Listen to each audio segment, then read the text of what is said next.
वो तमाम तरह बच्चे जो स्टूडेंट वीज़ा के लिए अप्लाई करना चाहते हैं, ज़रा जहन खोल के चीज़ें ज़रा समझें। गलतियाँ करते हैं आप लोग बाद में, और फिर बाद में प्रॉब्लम में आती हैं। स्टूडेंट वीज़ा के जितने भी बच्चे जा रहे हैं, डेफिनेटली वो खुद तो नहीं फाइनेंस कर रहे, किसी न किसी के पैसे फाइनेंस करते हैं। कोई फर्स्ट जो है उनका कोई फैमिली मेम्बर जो उनको सपोर्ट करते हैं। तो आपकी गलती जो आपके लिए प्रॉब्लम बन सकती है। सबसे पहले ज़रा डॉक्यूमेंट्स निकालें, जो मैं बता रहा हूँ डॉक्यूमेंट्स को सबसे पहले बना के रखें। डॉक्यूमेंट्स को, ये जो पैसे आप जाके कंसल्टेंट्स को देते हैं ना, लाखों रुपये, और फिर पूछते हैं कि जी क्या डॉक्यूमेंट्स चाहिए, तो ये मैं आपको फ्री में बता रहा हूँ।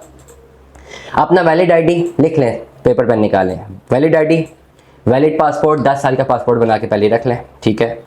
आपका बे फॉर्म, सर्टिफिकेट, वैलिड आईडी पहले बता चुका हूँ। एफआरसी, एमआरसी अगर है, ठीक है, दोनों में से अगर आप मैरिड नहीं है तो एफआरसी, ये नज़र से निकलेगी। ये डॉक्यूमेंट्स, एजुकेशनल डॉक्यूमेंट्स जितने भी हैं, ज़्यादातर आपके पास मैट्रिक की सनद और मैट्रिक की मार्कशीट दोनों लाजमी है। एफएससी की सनद और एफएससी की मार्कशीट दोनों लाजमी है। ग्रेजुएशन की डिग्री और ग्रेजुएशन की ट्रांसक्रिप्ट दोनों लाजमी है। मास्टर्स अगर किया हुआ है तो मास्टर्स की डिग्री और मास्टर्स का जो ट्रांसक्रिप्ट है लाजमी है, ये डॉक्यूमेंट्स होने चाहिए। मैट्रिक ग्रेजुएशन, मैट्रिक एफएससी की तो ज़रूरत नहीं है, लेकिन जो ग्रेजुएशन है उसको प्रॉपर्ली एचईसी से वो डॉक्यूमेंट्स वेरीफाई होने चाहिए, और मास्टर्स की भी वेरीफाई होनी चाहिए। ना सिर्फ वेरीफाई होने चाहिए, बल्कि वो सारे के सारे डॉक्यूमेंट्स आपके मिनिस्ट्री ऑफ फॉरेन अफेयर्स से भी वेरीफाई होने चाहिए। पहले तो बच्चों ये डॉक्यूमेंट्स क्लियर करो ना, डॉक्यूमेंट्स के बगैर किसी को फ़ोन ही ना करो। ये डॉक्यूमेंट्स प्लस आपके अकाउंट में 20 से 22 लाख रुपया, आपके या जो भी आपको स्पॉन्सर कर रहा है उनके पास 20 से 22 लाख रुपया होना चाहिए लीगल स्टूडेंट वीज़ा के लिए। 22 लाख बैंक अकाउंट में नहीं है और ये डॉक्यूमेंट्स में से एक डॉक्यूमेंट भी नहीं है या कहीं से वेरीफाई नहीं हुआ हुआ, तो किसी को फ़ोन करने की ज़रूरत नहीं है, और ना ही अपना टाइम ज़ाया करो। ये डॉक्यूमेंट्स आपने खुद सारे के सारे करने हैं, किसी ने करके नहीं देने। बे फॉर्म आपने खुद बनवाना है, पासपोर्ट जाके खुद करना है, एचईसी में जाके खुद आपने वेरीफाई करवाने हैं, रजिस्टर करवाने हैं जो भी हैं, और मिनिस्ट्री ऑफ फॉरेन अफेयर्स से खुद आपने डॉक्यूमेंट्स वेरीफाई करवाने हैं। कोई करवा के नहीं देगा तो इसलिए तो बिल्कुल जहन से निकाल दो। 22 लाख रुपए आपके अकाउंट में होना चाहिए, तब जा सकते हो। अगर नहीं है तो उसको भी छोड़ दो, नहीं जा सकते। पहली चीज़ें पूरी करें। जब ये सारी चीज़ें पूरी हो जाती हैं उसके बाद कंसल्टेंट से रब्ता करने की जरूरत है। और कंसल्टेंट से जब रब्ता करते हो तो मैं बड़ा क्लियरली बता रहा हूँ, अमेरिका को लॉक करिए। अगर अमेरिका जाना है, अमेरिका की स्टेट्स हैं, आप हमसे रब्ता कर सकते हैं, हम आपको कुछ यूनिवर्सिटीज़ बता सकते हैं। और यूनिवर्सिटीज़ में अपने अप्लाई करना है, ऑनलाइन अप्लाई करेंगे, और इसके पहले आपको एक अंग्रेज़ी का टेस्ट देना है। यूनिवर्सिटी में अप्लाई करने से पहले सबसे पहले अंग्रेज़ी का टेस्ट देना है, जिसमें आपके पास एक अच्छा स्कोर होना चाहिए। वो स्कोर अच्छा होगा, ये ऑनलाइन ही होता है, मैं इसके बारे में बता दूंगा आपसे। अभी फिल वक्त मैंने पहले वीडियो में बताया, एग्जैक्टली उस टेस्ट का नाम मुझसे बुला, आप मुझसे रब्ता करें, आपको बता दूंगा। वो टेस्ट आपने देना है, वो टेस्ट पास हो जाए, पहले डॉक्यूमेंट्स क्लियर किए फिर टेस्ट पास किया, टेस्ट पास हो गया, now you are eligible for applying to any university. आपने किसी भी यूनिवर्सिटी में जाके अप्लाई करना है। आप जैसे ही अप्लाई करेंगे अपनी यूनिवर्सिटी में, ठीक है, वैसे अप्लाई करने के फ़ौरन बाद वहाँ पर आपको यूनिवर्सिटी कुछ दिनों में ऑफर लेटर देती है, टेस्ट कर लेती है। फिर टेस्ट क्लियर करने के बाद यूनिवर्सिटी ने आपको ऑफर लेटर दे दिया।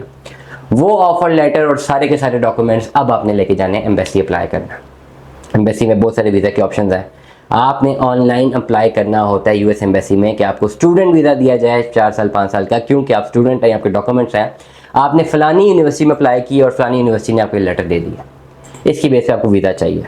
अब इसके बाद सारा केस आपको जेन्युइन होना चाहिए और आपको इंटरव्यू के लिए बुलाया जाएगा। इंटरव्यू के लिए जब जाते हैं तो बी वेरी नेचुरल और बड़ा क्लियरली बताया, मैं स्टूडेंट हूँ, मैंने करियर ही वहाँ पढ़ने वहाँ पे जाना है। ये नहीं बोलना कि मैंने करियर वहाँ पे बनाना है, मैंने पढ़ने वहाँ पे जाना है।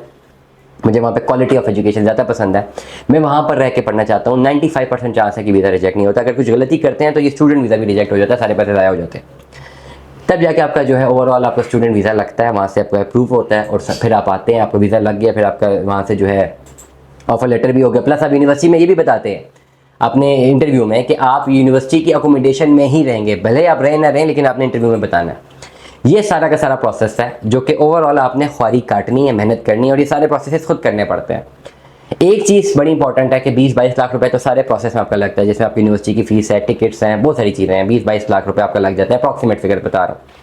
अब एक चीज़ और है कि अमेरिका के लिए 60 लाख रुपए की बैंक स्टेटमेंट भी होनी चाहिए। तो ये 60 लाख की बैंक स्टेटमेंट आप थ्रू इन्वेस्टर जस्टिफाई करवाते हैं कि इन्वेस्टर आपके अकाउंट में 60 लाख की पेमेंट रिफ्लेक्ट करता है और उसके ऊपर आपसे वो प्रॉफिट लेता है जो कि लाखों में होता है, वो आप उसको देते हैं और वो वैल्यू ही 20-22 लाख रुपए में इंक्लूडेड है। वो आप प्रॉफिट उसको देते हैं, वो प्रॉफिट लेने के बाद आपकी जो बैंक अकाउंट में आपकी पेमेंट इन्वेस्ट करता है आपके ऊपर, और उस बेस पे आप जा सकते हैं। तो ये सारा का सारा प्रोसेस है जिससे आप ओवरऑल अपना जो स्टूडेंट वीज़ा अप्लाई कर सकते हैं। This is the process, documents ready रखें, पेमेंट सारी रेडी होनी चाहिए आपके पास, उसके बाद प्रोसेस इनिशिएट करें।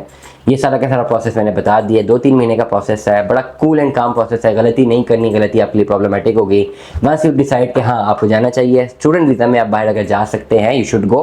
ये 20-22 लाख जो अपने ऊपर आप इन्वेस्ट करते हैं, आप इतना ही कमा भी सकते हैं, ना सिर्फ कमा सकते हैं बल्कि वहाँ पर अगर आपने अच्छी नौकरी या अच्छा ओवरऑल आपने अगर वहाँ पर अपनी स्टडीज़ की हैं, अप टू द मार्क हैं, तो आपको वहाँ पर अच्छी नौकरी भी अगर मिलती है तो आपका पूरा करियर बन जाएगा। दुआ में याद रखिएगा, अपना बहुत सारा ख्याल रखिएगा। स्टे ट्यून में। अल्लाह हाफ़िज़।